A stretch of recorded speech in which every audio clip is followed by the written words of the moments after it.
જો આપણો આત્મા નહીં જાગે તો કેદી જાગશે? આપણો આત્મા જાગી જવો જોઈએ કે આ શું તમાશો હાલે છે, આ કેવી રીતે હાલે? ગુંડાઓ, બુટલેગરો, માફિયાઓ, તોડબાજો, ડ્રગ્સ વાળા, દારૂ વાળા, રેતી વાળા બેફામ ફરે અને નિર્દોષ માણસને પોલીસ સ્ટેશનમાં માર મારે છે. અમે રજૂઆત લઈને જઈએ તો અમારા ઉપર એફઆઈઆર. એટલે મેં નક્કી કર્યું છે કે ગુજરાતનો આત્મા જગાડવાનો છે દોસ્તો. અને મેં નક્કી કર્યું છે કે અમે ન્યાય નથી અપાવી શક્યા દીકરીને, અને એટલે દીકરીને જે પોલીસે પટ્ટા માર્યા છે એ પટ્ટા આજે હું ખાઈશ જાહેરમાં.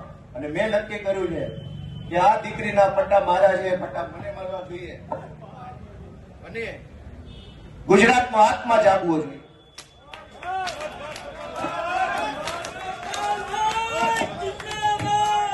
ગુજરાતનો આત્મા જાગવો જોઈએ. હવે ગુજરાતનો આત્મા જાગવો જોઈએ.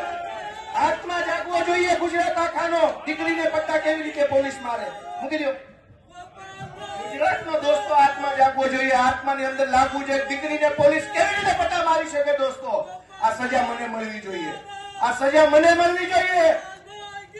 જેને જેને દીકરીઓ, ગુજરાત આખાની દીકરીઓ પર અત્યાચાર કર્યા, સજા મને મળવી જોઈએ. દોસ્તો, અમે ન્યાય નથી અપાવી શક્યા એનો મને અફસોસ થાય છે. અમે ન્યાય નથી અપાવી શક્યા.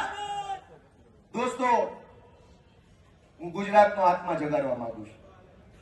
કોઈ અમને જિંદગીભર મત ન આપતા, અમને હરાવી દેજો, પણ દીકરીઓને ન્યાય અપાવવા માટે તમારા આત્મા જગાડો.